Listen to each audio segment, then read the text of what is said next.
Hello, everyone. Welcome back once again to this new tarot reading.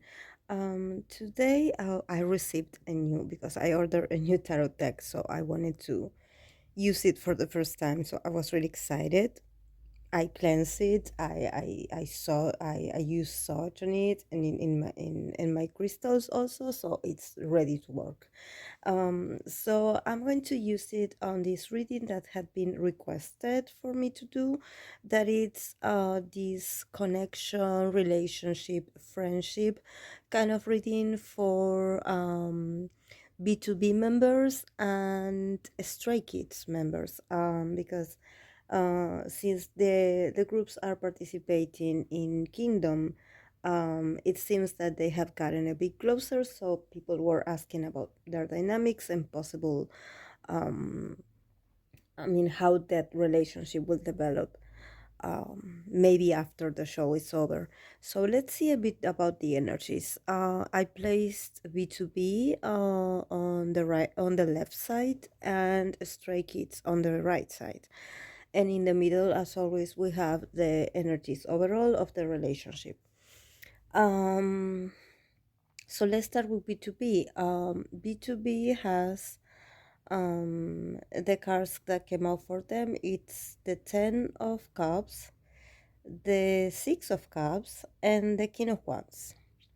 So, yes, I think that they are very emotional people. They have a lot of love to give. I believe that they are really good also at giving advices, but not only advices about how to succeed in your craft or in your career. I think that they are more about, they are great about telling anecdotes or giving you some kind of feedback that can help you in an emotional level. I see them as being um really emotional. Like they have learned a lot about themselves during this period of times they had been active. They went through a lot of things, a lot of situations. So they definitely know and appreciate the new groups. I mean, the fourth generation. Is it fourth generation? Yes, I believe it's fourth generation K-pop groups. That even though their concept, I mean, their style of music is very different. Because I was like watching the performances, and I paid attention also that these groups are like these new groups are like the older version but in steroids. It's like they have so much energy, so much energy, but it's because they are young, and also because they are just starting, so it's a good sign that they show this hunger or this really passionate nature to just want to give their all. They just have to take care of themselves and not to put themselves into very extreme situations where they can hurt themselves. They have to be careful. That's why I always think the same about s- 80s and Stray Kids, and the other groups too, that they have this strong desire to really express themselves, that they sometimes put into situations that, yes, they do end up looking really good on stage, but at the same time it can be really dangerous, so they need to slow down a bit. But actually it's not only their fault, it's also about the choreography. There are some aspects that maybe some choreographers need to take into consideration, for the boys' safe, more than anything. So I think that for B2B, um, they find this moment that they are going through in this period of getting to know other groups, is they find it like reminiscent, they remind them of past moments or past instances, that where they used to feel the same passion, or where it makes them feel really emotional, really. This I believe that these moments, and also seeing other groups working really hard together, it reminds them also of also the initial formation of the group, people that are no longer with them, or people that are absent, and it brings these bittersweet moments of where, because I also see them and I see them so that they're like four members, so I feel like they must feel really lonely because the other groups have a lot of um they have a lot of members, so I feel that when you compare them, it's like they feel so lonely there, but they definitely are very talented, and I think that it makes them think about the old days, so to say. And but they have this strong sense that they have. I think that they don't see this as a competition. Of course, that they want to do well, but I don't think that they see that they have to compete. Actually, they're just showing themselves. And it's not because they are not ambitious, it's just that they are very well established. And I think that they are in a place where they choose value more. They value that everything they went through till this day, and everything that every experience that they went through, painful or not, or happy times, everything led them to this moment today, so they are very grateful. They are very wise emotionally too, because I see so many cops, and it says to me that they have so much wisdom, but very deep wisdom. It's like each one of them has like this very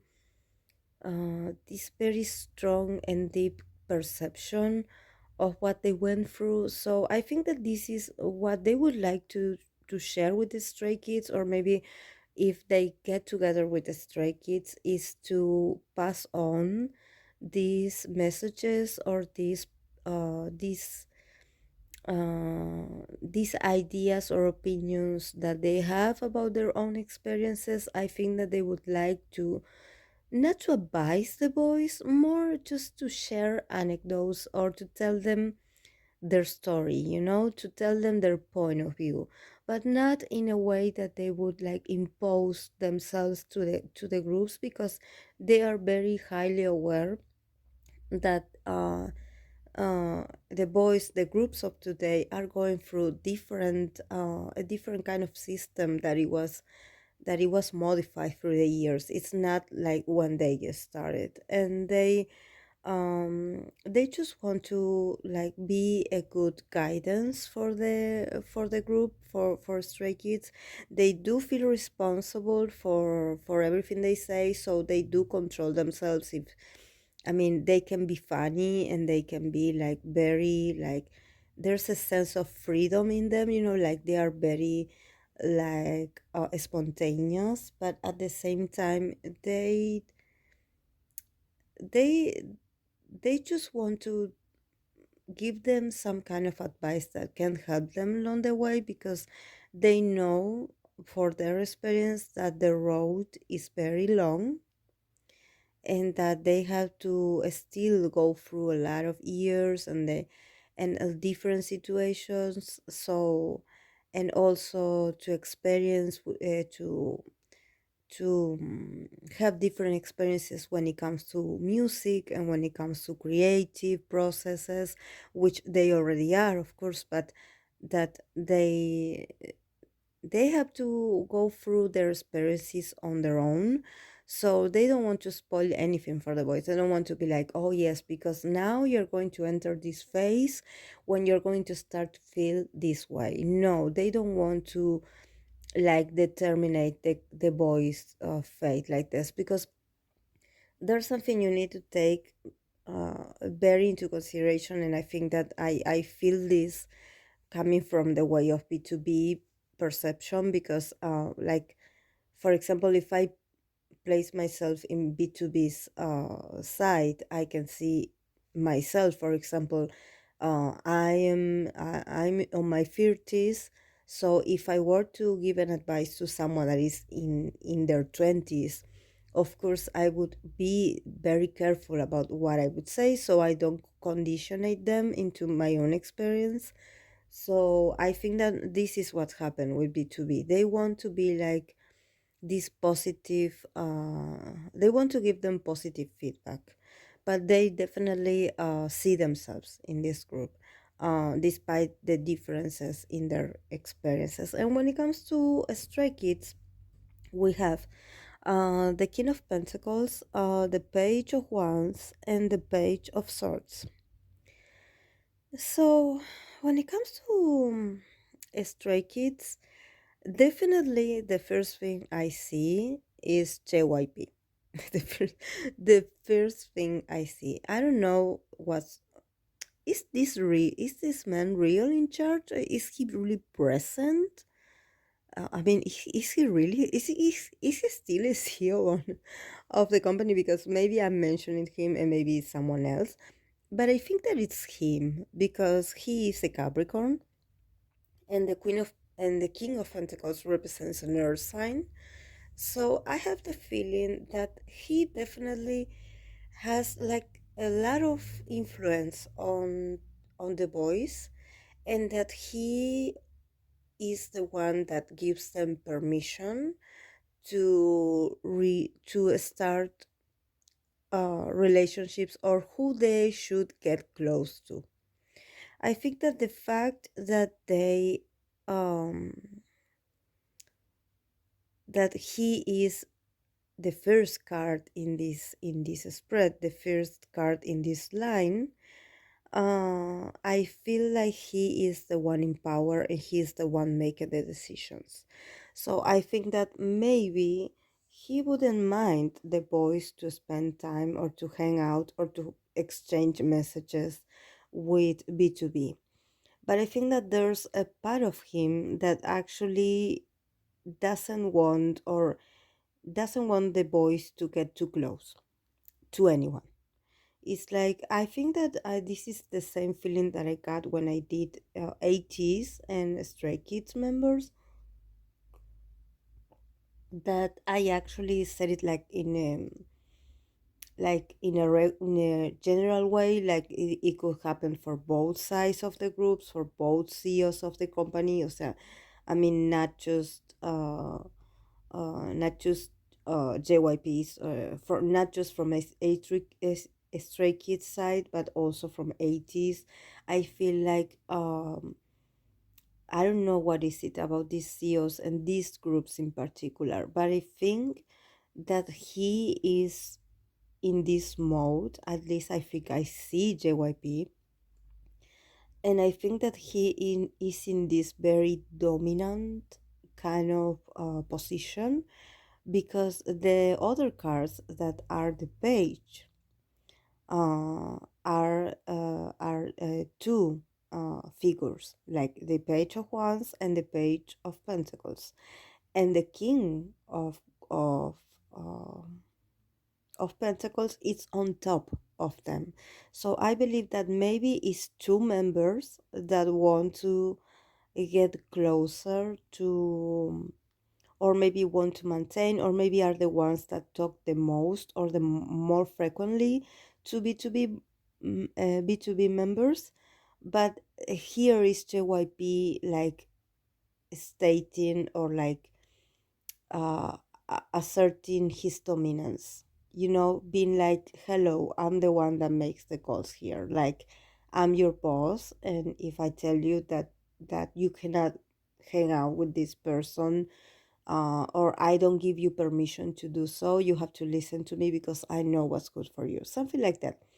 But I don't think that because he is a very peculiar guy, man, I mean, JYP, I don't think he does it from a place where you can be like, oh, he is so dominating, or he is so I don't know, he's not letting us do what we want. Actually, he's doing it from this very loose behavior, being like this kind of friend, and say it like in a very funny way, being like really funny and smiley, and being like, oh no, you shouldn't be hanging out with this, or no, we have other things to do, so we have to so you have to work on this, and we have to rehearsal on this, and we have all this.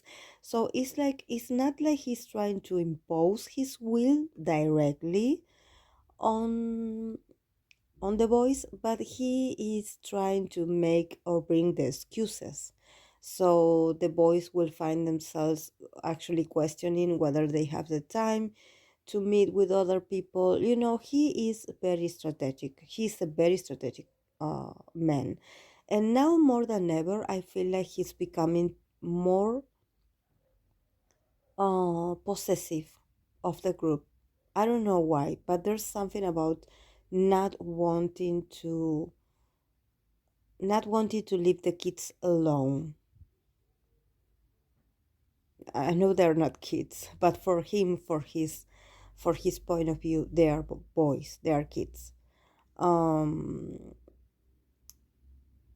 and I think that he is not gathering everyone and talking to all of them about it. He's gathering two main characters in the group. It could be like the leader and other member that is very influential, or that has like that is not the leader, but he is like the second leader, that he is very opinionated also. And I think that they actually can see what JYP is trying to do. I think that they understand. They are not fighting him back. They are not like questioning him, but inside of them, they they kind of they kind of know or perceive why JYP is being like this. So, but they will not tell the others because it's they um there's something about them like I think that JYP is really been really strict with the members because of what happened with Hyunjin. I think that he is like being very, because there's something about him that he doesn't want to lose them off his side. He wants to always be in contact with them, or to know, or to have people that can be around them, so they can like monitor or do some monitoring on what they do and how they perform. And there's like this sense of being really strict, but he's very deceiving. He's very like, he's two-faced, because when he talks to the group, he does it in a way, even when he's uh like remarking like some mistakes, or is like talking to them about the improvements that they need to do. He does it with a bright smile, which is really creepy. It really creeps me out. So he has this kind of, he's like this one person that always tries to act like he's the cool dad, like he's really cool, like he's really, he's not like the other parents, he's that he will let you do whatever you want to do because he's free spirit and he's open-minded. But actually he's not being open-minded right now. He's been really judgmental, especially of BtoB, because actually BtoB is not going to say anything against the company or against anything. They just want to spend time with the boys. But he has like, he doesn't want to let go of the kids. He wants to maintain a certain dominance on them, and he doesn't like that they start to communicate with other groups that are not from the company.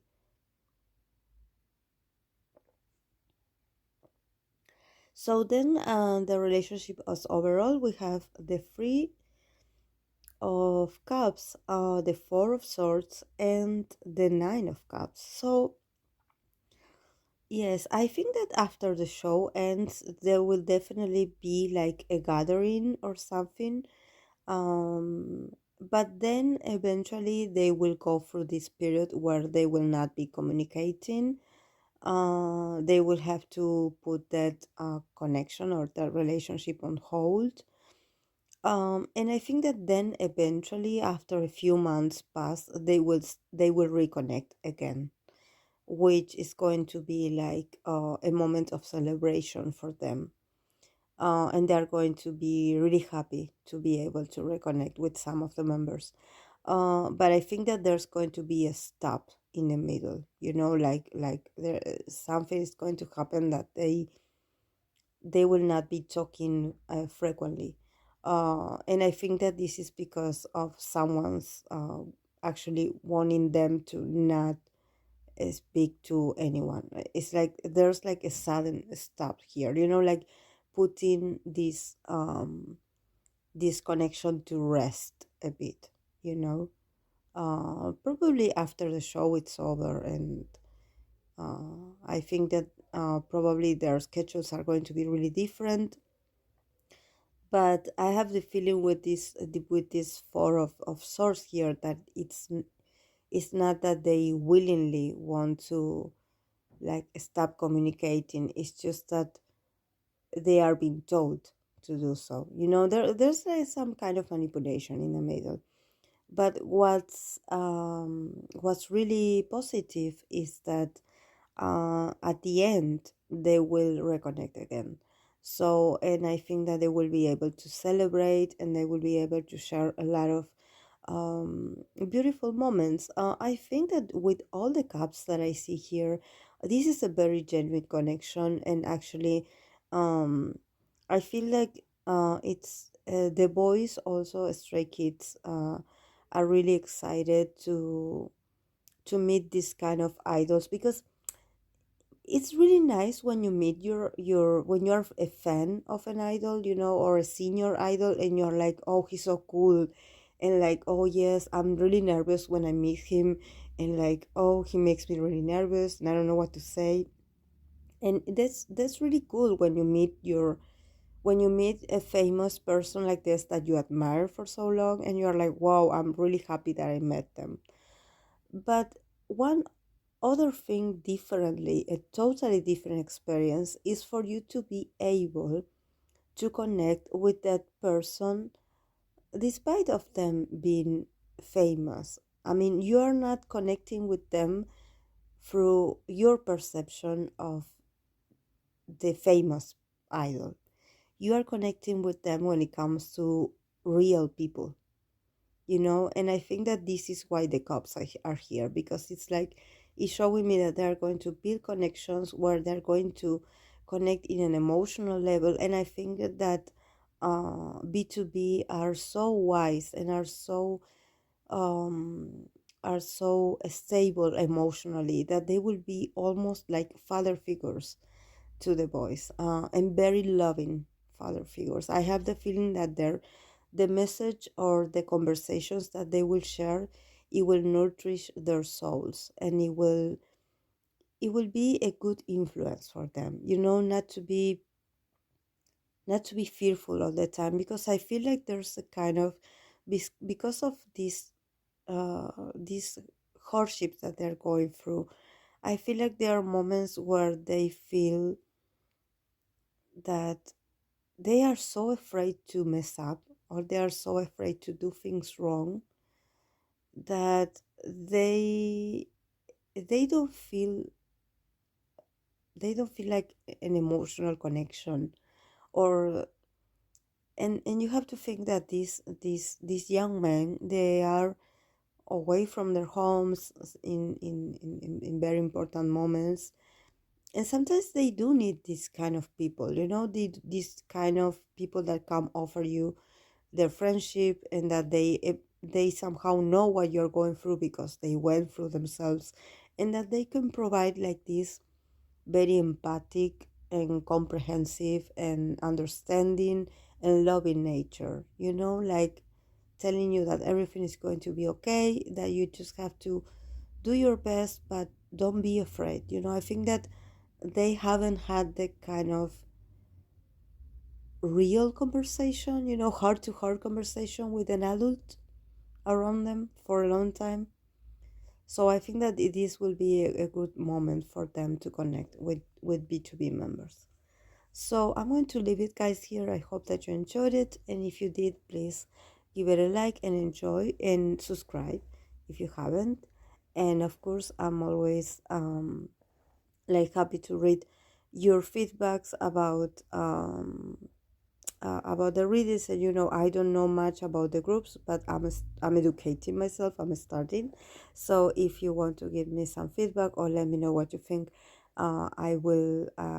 I really um, thankfully, I appreciate it from the bottom of my heart. That I try to be as neutral as possible, and I try to deliver the message the way I see it.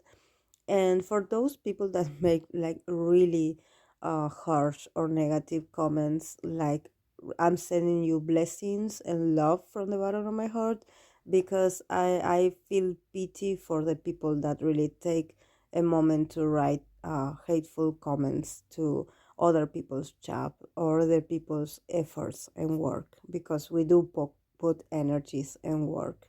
So you maybe not do not resonate with my message, but there's no need to put like negative comments. So to those people, I send them like a lot of light and a lot of blessings, so you can soothe your soul a bit, and realize that leaving um, hateful comments is not the best way to go through life, because we all have our different opinions, but there's no need to be disrespectful. But I do appreciate the ones that are still here, and the ones that definitely help me by giving me the recommendations, by giving me feedbacks, by trying to always like sending me a lot of hearts and a lot of beautiful words. I truly appreciate it. And it's for these people that I do these readings. So thank you so much for those who are very loving and open-minded and also respectful, for being here with me and for taking a moment of your day to listen to my readings. So thank you so much, and I'll see you in the next video. Bye.